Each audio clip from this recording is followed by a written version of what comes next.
শুভ সকাল সবাইকে, ঠান্ডার শুভেচ্ছা সবাইকে।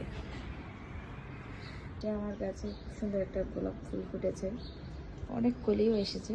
আর এটা আমার নতুন গাছের কলি,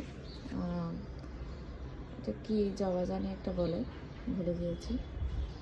তারপর এখানেও ফুটেছে একদম নিচে কর্নারে।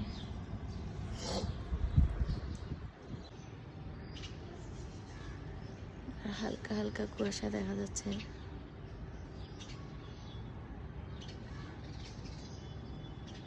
সব কিছু মিলিয়ে খুবই সুন্দর পরিবেশ।